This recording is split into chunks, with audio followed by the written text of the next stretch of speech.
সকলকে স্বাগত জানাই আপনাদের প্রিয় ইউটিউব চ্যানেল স্টাডি বাংলা 24/7-এ। আজকের এই ভিডিওতে Tripura university 4th semester pass Bengali স্টুডেন্টদের জন্য আপনাদের 4th সেমিস্টারের 10 মার্কের কিছু গুরুত্বপূর্ণ প্রত্যেকটি একক থেকে থাকছে প্রশ্ন আজকের ভিডিওতে। তো ভিডিওটি শেষ পর্যন্ত দেখবেন এবং এই চ্যানেল নতুন হলে চ্যানেলটিকে সাবস্ক্রাইব করে পাশে থাকা বেল আইকনটি অন করে রাখবে।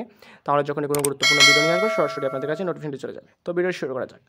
আপনাদের 4th সেমিস্টার পাসের এক্সাম যেহেতু 2 আগস্ট রয়েছে, আপনাদের এক্সামের আর দেরি, তাই আপনাদের এই বেঙ্গলি বিষয়ের 10 মার্কের কিছু গুরুত্বপূর্ণ প্রশ্ন। এর সিলেবাসে রয়েছে সাহিত্যের রূপরীতি ও গদ্য সাহিত্যে।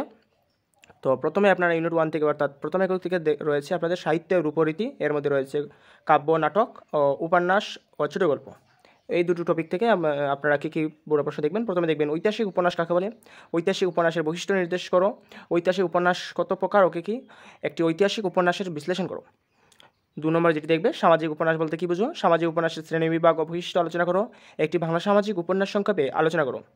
3 নম্বর দেবে ঐতিহাসিক নাটক কাকে বলে, এর বৈশিষ্ট্যগুলি আলোচনা করো, একটি ঐতিহাসিক নাটকের সংক্ষিপ্ত পরিচয় দাও। 4 নম্বর দেবে আঞ্চলিক উপন্যাস বলতে কী বুঝো, আঞ্চলিক উপন্যাসের মূল বৈশিষ্ট্য উল্লেখ করো, একটি আঞ্চলিক উপন্যাসের সংক্ষিপ্ত পরিচয় দাও। তাছাড়াও এই পিডিএফটি আপনারা টেলিগ্রাম গ্রুপে পেয়ে যাবেন। আপনারা যদি টেলিগ্রাম গ্রুপে এখন পর্যন্ত জয়েন হননি, অতিরিক্ত হয়ে যাবেন। ডেসক্রিপশনের মধ্যে লিঙ্ক রয়েছে, এখানে প্রত্যেকটি আপডেটকে সবার আগে দিয়ে দেওয়া হবে। যেমন ইউনিট 2 থেকে রয়েছে দ্বিতীয় এককের কমলাকান্তের দপ্তর বঙ্কিমচন্দ্র চট্টোপাধ্যায়ের নির্বাচিত। প্রথমে দেখবেন খেতে দাও নহিলে চুরি করিব কার লেখা, কোন প্রবন্ধের অন্তর্গত, আলোচ্য প্রবন্ধ অবলম্বনে লেখকের সমাজ ভাবনার পরিচয় দাও। 2 নম্বর দেখবে দরিদ্রের ক্ষুধা কেহ বোঝে না, উদ্ধৃতিটি কার কোন প্রবন্ধ অন্তর্গত, উদ্ধৃতিটি প্রসঙ্গ নির্দেশ করে এবং তাৎপর্য বুঝে দাও। 3 নম্বর দেখবে বিড়াল প্রবন্ধে বঙ্কিমচন্দ্রের কৌতুক রসিকতা যে পরিচয় পাওয়া যায় তা লিপিবদ্ধ করো। তো ইউনিট অর্থাৎ দ্বিতীয় একক থেকে এই 3টি প্রশ্ন ভালো করে দেখবেন। এবং তৃতীয় একক থেকে রয়েছে ছিন্নপত্র রবীন্দ্রনাথ ঠাকুর। ছিন্নপত্রের 80 সংখ্যক পত্রের ভাববস্তু নিজের ভাষায় লেখো। 2 নম্বর দেবে ছিন্নপত্রের 150 সংখ্যক পত্রের মূল ভাবনা নিজের ভাষায় আলোচনা করো।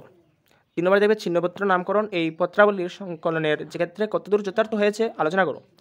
4 নম্বর দেবে ছিন্নপত্রের পাঠ্যপত্রগুলি রবীন্দ্রনাথের জীবন দর্শনের যে পরিচয় পাওয়া যায় তা নিজের ভাষায় লেখো। এবং চতুর্থ একক থেকে রয়েছে তিতাস একটি নদীর নাম, অদ্বৈত মল্লবর্মন। প্রথমে দেখবে আঞ্চলিক উপন্যাস কাকে বলে, তিতাস একটি নদীর নাম আঞ্চলিক উপন্যাস হিসাবে কতখানি সার্থক তা আলোচনা করো। 2 নম্বর দেবে তিতাস একটি নদীর নাম উপন্যাসের বনমালী এবং কাদির মিয়ার চরিত্রের সংক্ষিপ্ত আলোচনা করো। 3 নম্বর দেবে তিতাস একটি নদীর নাম উপন্যাস অবলম্বের কিশোর ও সুবল চরিত্র দুটি সম্পর্কে আলোচনা করো। 4 নম্বর দেবে তিতাস একটি নদীর নাম উপন্যাস অবলম্বনে মালুদের জীবন ও সংক্ষিপ্ত পরিচয় দাও। তো এই 4টি মূলত চতুর্থ একক থেকে দেখবে।